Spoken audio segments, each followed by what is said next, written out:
أعوذ بالله السميع العليم من الشيطان الرجيم بسم الله الرحمن الرحيم سبحانك لا علم لنا إلا ما علمتنا إنك أنت العليم الحكيم رب اشرح لي صدري ويسر لي أمري واحلل عقدة من لساني يفقهوا قولي السلام عليكم ورحمة الله وبركاته.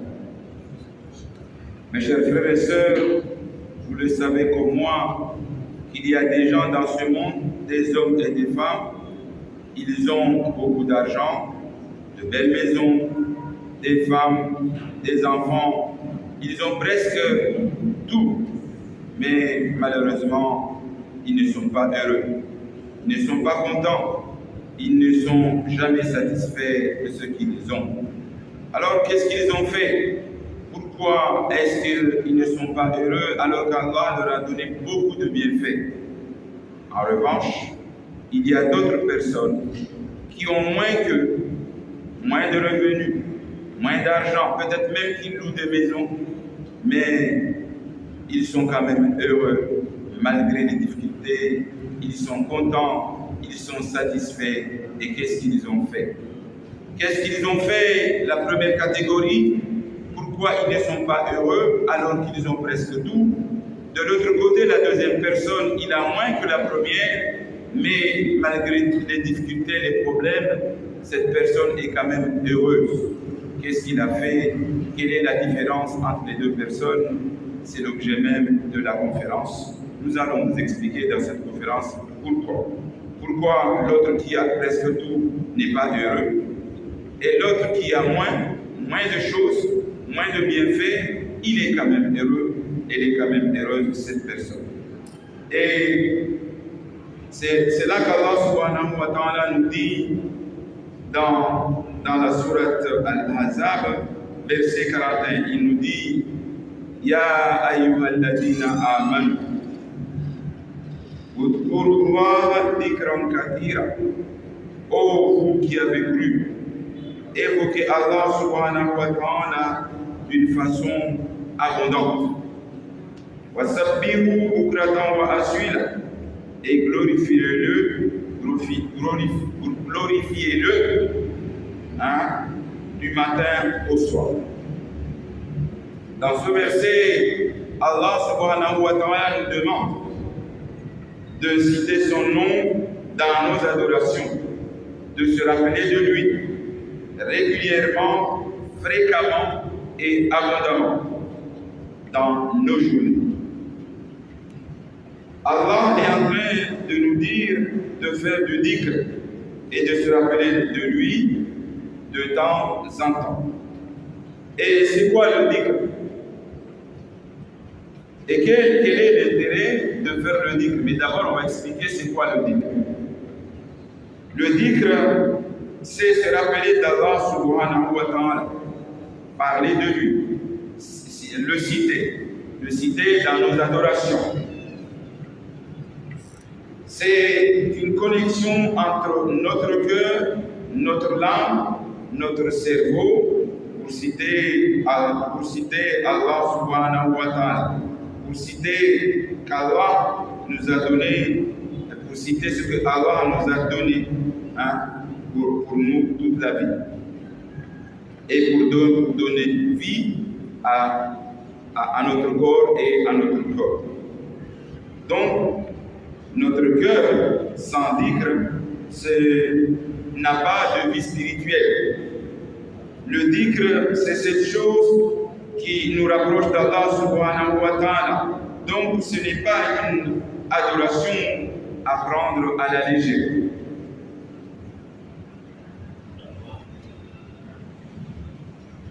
C'est une adoration de la plus haute importance. Et le plus beau et le plus grand des dhikr, c'est le Coran. Pourquoi? Parce que le Coran, c'est la parole d'Allah subhanahu wa ta'ala et il est rempli de ses plus beaux noms, de ses ordres, de ses actes et de ses attributs. Donc quand vous lisez le Coran, vous êtes en train de faire du dhikr. C'est lui qui lit le Coran se rappelle d'Allah subhanahu wa ta'ala. Donc, si on devrait résumer le Coran, c'est quoi le Coran? On dirait, le Coran, c'est du dhikr. Tout le Coran entier, c'est du dhikr. Et Allah nous dit cela dans la sourate 12, Yusuf, verset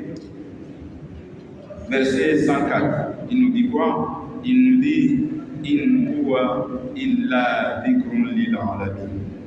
Il nous dit ce Coran-là n'est qu'un rappel adressé à l'humanité, à l'univers entier.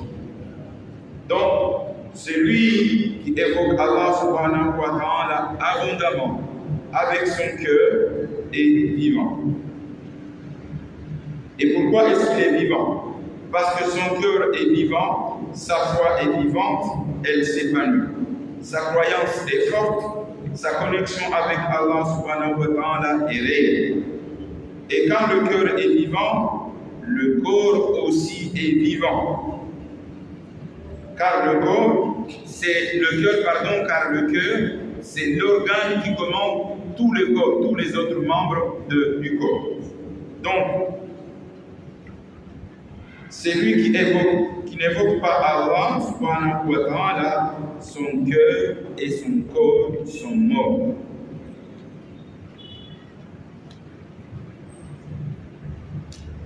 Donc, même si cette personne bouge avec les autres membres, avec le cerveau, avec la langue, avec les pieds, avec les mains, avec les yeux, avec les oreilles, son cœur et son corps sont quand même morts lorsqu'il n'évoque pas Allah subhanahu wa ta'ala. Et pourquoi? Parce que quand le cœur est mort, on n'a pas de vie réelle. On a une vie pleine de gêne. Le dhikr donne vie à notre vie de tous les jours, à notre tombe et au jour du jugement dernier. Donc si on fait le dhikr, on est sauvé dans les trois mondes. Dans ce monde, dans le monde de la tombe et dans le monde du jour du jugement dernier. Et Allah nous dit dans le Coran, dans le sens du verset, que c'est lui qui oublie Allah subhanahu wa ta'ala, qui n'évoque pas Allah, eh bien, il va vivre dans le malheur, dans la tristesse, dans le stress, même s'il a de l'argent, même s'il a beaucoup de bienfaits, même s'il a beaucoup de choses, s'il n'évoque pas Allah, alors il aura une vie pleine de gêne. Et le prophète nous dit, sallallahu alayhi wa sallam, nous dit que celui qui fait le dhikr, comparé à celui qui ne fait pas le dhikr sont comparables du vivant et du mort. C'est le prophète qui nous le dit. Et celui qui fait le dhikr, c'est quelqu'un qui est considéré comme il est vivant, et celui qui ne fait pas le dhikr, il est considéré comme mort, parce que son cœur est mort, et donc le corps aussi, il est mort. Cela voudra dire que celui qui fait le dhikr, son cœur est vivant, tandis que celui qui ne fait pas le dhikr, son cœur est mort. Et là, Allah subhanahu wa ta'ala nous dit dans la sourate 20, Taha, verset 142, il nous dit وَمَنْ أَعْرَضَ عَنْ ذِكْرِي فَإِنَّ لَهُ مَعِيشَةً ضَنْكًا. Il nous dit, et quiconque se détourne de mon rappel mène certes une vie pleine de gêne. Tu voyais nos cils et tu m'avais oublié moi, alors aujourd'hui aussi, moi je t'oublie. Voilà un peu la conclusion. Donc Allah est en train de nous dire que celui qui oublie Allah dans cette vie sera aussi oublié le jour du jugement. Ensuite, non seulement qu'il sera oublié le jour du jugement, mais déjà dans cette vie d'abord, il vivra dans une vie pleine de gêne, pleine de difficultés, pleine de stress, sans jamais être satisfait. Et il ne sera jamais satisfait quoi qu'il gagne. C'est lui qui oubliera Allah subhanahu wa ta'ala, mènera certes une vie pleine de gêne, pleine de difficultés, et il y aura une différence entre celui qui évoque Allah et celui qui n'évoque pas Allah subhanahu wa ta'ala. Et cette différence va se voir dans la vie, dans les épreuves, dans la joie, dans la réussite. Et cette différence va se voir parce qu'à chaque fois qu'il y aura un problème, il est malheureux, il se plaint tout le temps, il n'est jamais satisfait de ce qu'il gagne. Il ne voit jamais ce qu'il a obtenu, il pense toujours à ce qu'il n'a pas encore obtenu. Ça, c'est celui qui ne veut pas Allah. Quoi qu'il gagne, il se plaint tout le temps. Il veut toujours plus. Il ne voit jamais ce qu'il a déjà. Hein? Il voit toujours ce qu'il n'a pas encore. Quand il a 2 maisons, il veut 3 maisons. Quand il a 3 maisons, il veut 4 maisons. Quand il a 2 voitures, il veut 3 voitures. Quand il veut 3 voitures, quand il a 3 voitures, il veut 4, il veut 5. Il n'est jamais content de ce qu'il est. Il a toujours quelque chose dans le cœur qui l'empêche d'être content et d'être satisfait. Pourtant, il a beaucoup de choses. En revanche, alors, celui qui n'a pas la foi, qui ne veut pas Allah réellement, est attaché aux biens matériels. Et à chaque fois qu'il y a un problème, il se plaint tout le temps. Même les petites choses, dès qu'il y a une petite épreuve, il se plaint. Oh là là, il n'est jamais content. Pourtant, il a beaucoup de choses. Même si Allah lui a donné de l'argent, il lui a donné la santé, le meilleur travail, une meilleure maison, une belle femme, un bon mari, il est quand même malheureux parce qu'il ressent au fond de lui quelque chose qui lui serre la poitrine, qui lui serre le cœur. Il ressent toujours un manque. Il n'est jamais satisfait quoi qu'il gagne. Il n'arrive pas à être heureux. Et ça, c'est le manque de la foi. Et pourquoi cela? Et pourquoi certaines catégories de personnes, des hommes et des femmes, ont toujours le cœur serré? Ils ne sont jamais satisfaits, quel que soit leur rang social, parce que leur cœur est mort. Donc, un des grands bienfaits du dhikr, c'est qu'on est toujours heureux. Mais pas heureux dans le sens où l'on vit dans le bonheur, dans le luxe, pas forcément. Ceux qui font les dhikr, leur cœur est apaisé et leur vie est heureuse. Ils sont épanouis, que ce soit dans le bien ou dans le mal. Les gens qui font le dhikr, même s'ils ont un petit problème, ce n'est pas un problème. Ils continuent à vivre et ils sont heureux.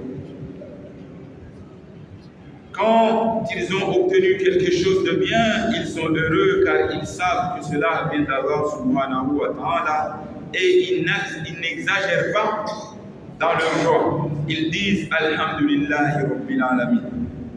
Et quand ils ont un problème, ils sont un peu tristes, mais ils ne sont pas malheureux, ils n'exagèrent pas dans leur tristesse.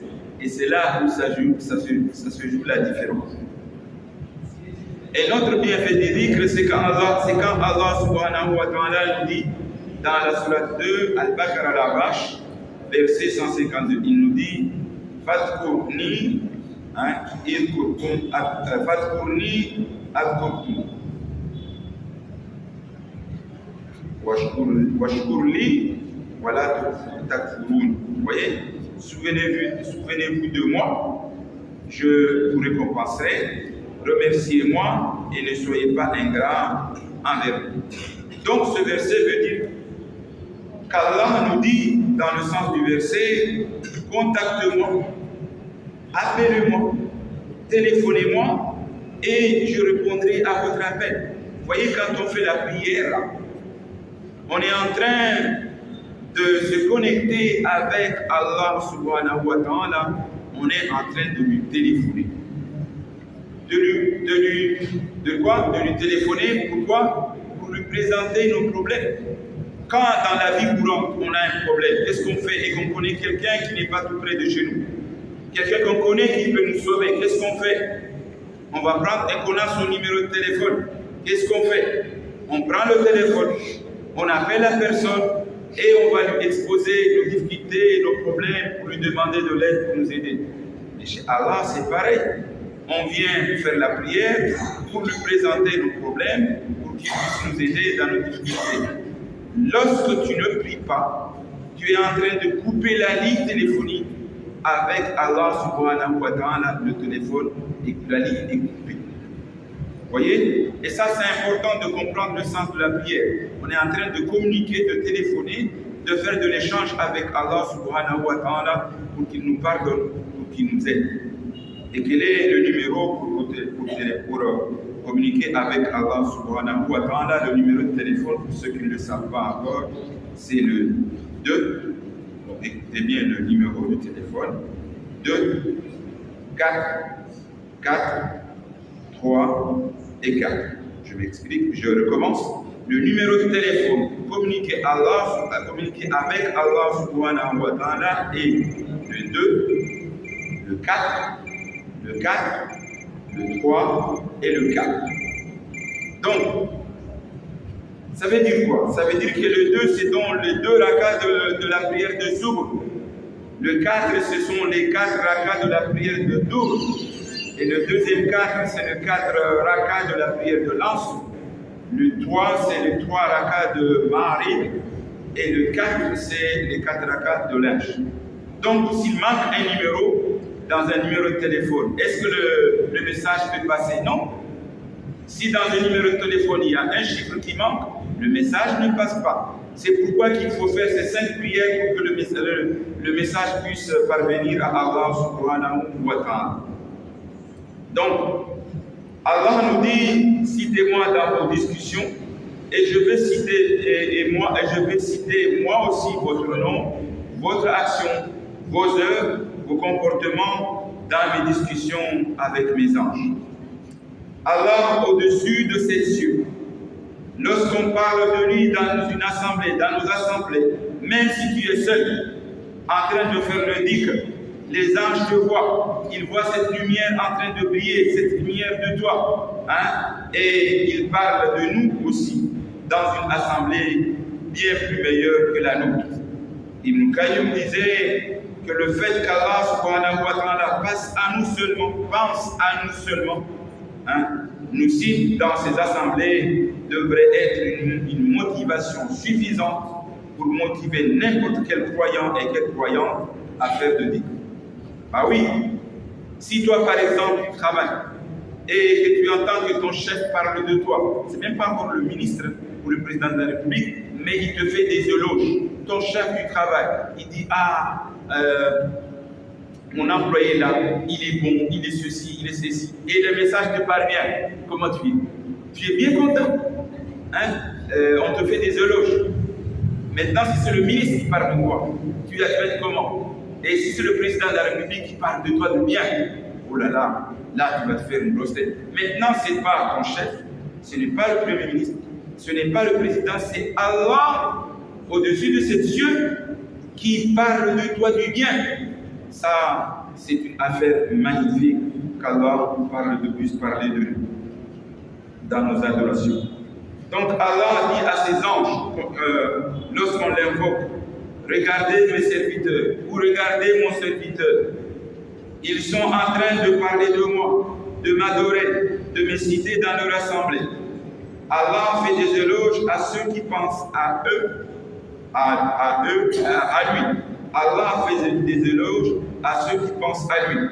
En effet, il est en train de montrer aux anges qu'il est fier de nous lorsqu'on l'invoque. Et quand Allah est fier de nous, qu'est-ce qu'il va faire? Il va effacer nos péchés et il nous mettra au paradis. Sachez qu'au paradis, on ne pourra pas entrer avec nos œuvres. C'est quand Allah va être satisfait de nous qu'il va nous donner sa miséricorde pour entrer au paradis. Alors ça se passe comment? Alors, vous voyez les étoiles le soir. Ils sont très loin de nous. Pourtant, on les voit en train de briller. Lorsque toi, dans ton petit coin, à la mosquée ou c'est chez toi, tu es en train de faire le dhikr, ou qu'on soit en groupe ou tout seul, les étoiles voient cette lumière de cette personne qui est en train de faire le dhikr. Les anges, pardon. Les anges voient cette lumière de cette personne qui est en train de faire le dhikr, cette lumière brille jusqu'au ciel. Et les étoiles voient cette lumière, les anges voient cette lumière, les anges voient cette lumière qui brille sur la terre de cette personne qui est en train de faire le dhikr. Et il descend de la terre, il vient s'asseoir à côté de cette personne. Ou à côté de cette assemblée, de ces personnes.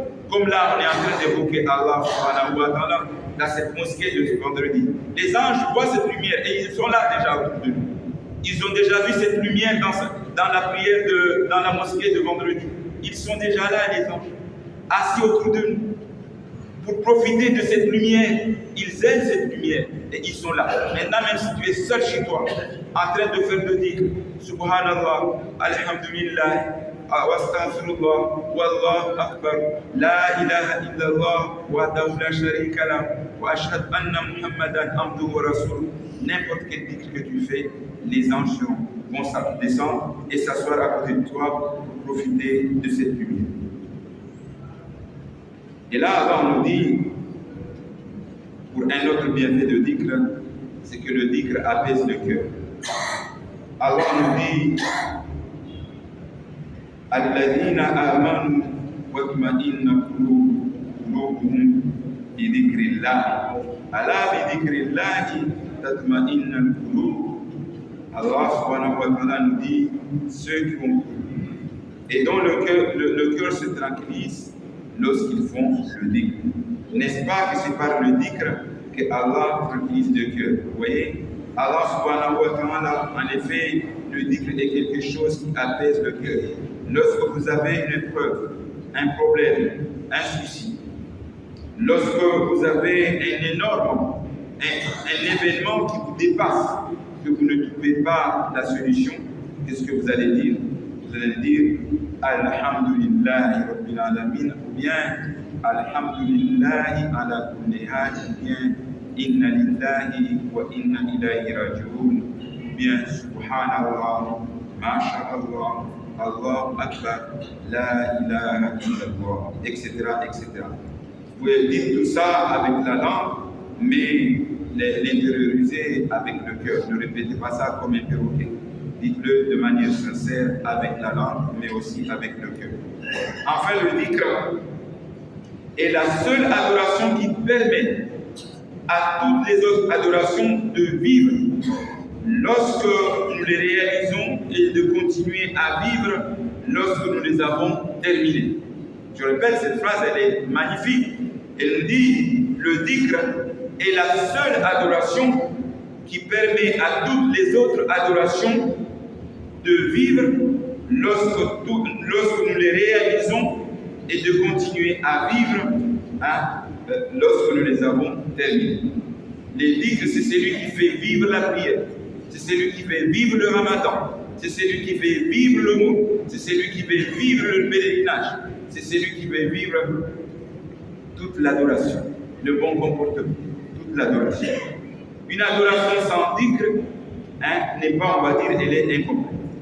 Donc, Allah nous dit, que veut dire cela? Je m'explique.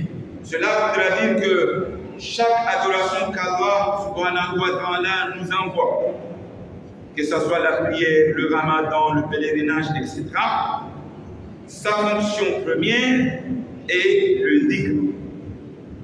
Chaque adoration qu'Allah nous envoie, sa fonction première est le dhikr. Allah nous dit à Moussa alayhi salam, dans la sourate 20, verset 14, il lui dit quoi? Wa aqimi ssolata li dhikri. Allah parle à Moussa et dit, oh Moussa, est-ce que tu sais que je suis Allah? Inni ana Allah, je suis Allah. La ilaha illa ana fa'buduni. Il n'y a personne d'autre à adorer sauf moi. Wa aqimi ssolat. Donc tu dois faire la prière. Li dhikri. Et après la prière, tu vas faire le dhikr. Donc, on prie pour se connecter, pour connecter notre cœur à Allah subhanahu wa ta'ala. Et la prière du début à la fin est un dhikr. Lorsqu'on jeûne, c'est une manière de se rappeler d'Allah subhanahu wa ta'ala et de faire du dhikr. Lorsqu'on va au pèlerinage, on y va pour faire le dhikr. Mais est-ce que le dhikr s'arrête après la prière? Un des plus beaux bienfaits de dhikr, c'est de continuer le dhikr après chaque adoration. Après chaque adoration, je fais le dhikr. Avant l'adoration, pendant l'adoration et après l'adoration, je fais du dhikr. Avant, pendant et après. Et là, c'est une affaire très importante. Parce que Allah nous dit quoi? إذا جاء نصر الله والفتح ورأيت الناس يدخلون في دين الله أفواجا فسبح بحمد ربك واستغفره إنه كان توابا. Ça veut dire en conclusion que lorsque le nasr, c'est-à-dire tu vas avoir un bienfait, tu as fini une adoration, tu as fini une mission. Ne dis pas que cette mission-là, je l'ai fait avec mes forces, avec mon intelligence. Allah s'adressait ça à son prophète. Quand tout le monde est entré en masse dans la religion de l'islam, Allah dit, hey, ne crois pas que c'est ta force qui a fait que tu as réussi. Non. Fasabbih bihamdi rabbika wastaghfiruh. Tu dois dire subhanallah walhamdulillah wastaghfirullah wallahu akbar. Pourquoi? Parce qu'au moment de la mission, il y avait des endroits où tu étais perdu, tu ne pouvais pas, tu as eu l'aide d'Allah. Des moments où tu faisais des erreurs, c'est Allah qui t'a aidé, qui t'a soutenu. Donc tu dois le remercier. Même nous, quand on fait la prière, on ne dit pas, quand on a fini la prière, on part. Non, on reste un peu pour dire au moins subhanallah, au moins 10 fois, si on ne peut pas le faire 33 fois, mais au moins 10 fois. 10 fois. Subhanallah, alhamdulillah 10 fois. Astaghfirullah, 10 fois et Allah Akbar 10 fois. Pourquoi? Parce que quand tu as fini la prière, il y avait eu des manquements. Donc si tu pars comme ça, ta prière n'est pas validée. Tu as fait plein d'erreurs. Combien de fois dans nos prières, nos pensées sont ailleurs? Donc c'est ce dhikr-là justement qui viendra valider et compléter ta prière. Donc mes chers frères et sœurs, après la prière, on reste un petit moment pour faire astaghfirullah, qu'Allah nous pardonne les erreurs que nous avons faites pendant la prière, pour qu'il puisse valider quand la prière va monter en haut, qu'il puisse monter avec une validation complète. Donc vous voyez que le dhikr c'est très important. Mais le mieux c'est de faire 33 fois. Si on ne peut pas 33 fois, au moins 10 fois. 33 fois parce que si vous faites subhanallah 33 fois, alhamdulillah 33 fois, astaghfirullah 33 fois, Allah Akbar 33 fois, la récompense vaut plus que tout ce qu'il y a au monde. Une personne qui a tout au monde, vous dites ça, vous serez mieux que cette personne-là. Donc, il nous dit, et je vais terminer avec ça, Allah nous parle, il nous dit, vous avez terminé votre prière, vous retournez chez vous, dans vos préoccupations, dans votre travail, dans votre maison. Est-ce que vous allez dormir? Non. C'est quoi la suite alors, ya Allah? Il nous dit Fadhkurullah, évoquez le nom d'Allah. Et comment, ya Allah? Comment est-ce qu'on va t'évoquer? Quand est-ce qu'on va t'évoquer? Qiyam. Comment? Qiyam. Debout. Tout le monde assis. Voilà, sur les côtés. Même si vous dormez, dans n'importe quelle position, quelle que soit la position, je vais faire le dhikr. Tu dors, tu peux faire le dhikr. Tu es debout, tu peux faire le dhikr. Dans la voiture, tu peux faire le dhikr. Tu es au travail, tu es en train de faire la cuisine, mais c'est au moment où tu fais le kuftar, tu fais le kuftar, tu dis subhanallah, walhamdulillah, astaghfir, et tu travailles, ça ne gêne pas. Dès qu'il y a une occasion, faites le dhikr. Allah nous dit, lorsque vous auriez terminé vos rites du Hajj, par exemple, faites le dhikr, subhanallah, astaghfirullah, Allah akbar, walillahi alhamd, etc., etc. Donc, et même après le Hajj, il faut continuer à évoquer Allah. Et après la prière du vendredi, aujourd'hui par exemple, lorsque la prière est terminée, qu'est-ce qu'il faut faire? On a fini la prière et on s'amuse? Oui, on peut travailler bien sûr. Il faut continuer à faire le dhikr. Allah nous dit quoi? فَإِذَا قُضِيَتِ الصَّلَاةُ فَانتَشِرُوا فِي الْأَرْضِ وَابْتَغُوا مِنْ فَضْلِ اللَّهِ واذكروا الله كثيرا لعلكم تفلحون. Allah nous dit, et je vais terminer avec ça, lorsque vous avez terminé la prière du vendredi seulement, non, et les autres prières aussi, il faut retourner partout sur la terre dans la société pour travailler, pour œuvrer, pour faire du commerce si vous voulez, pour faire du bien dans la société, pour aider les gens, pour faire le monde, tout ce que vous voulez, mais est-ce que ça s'arrête là? Non.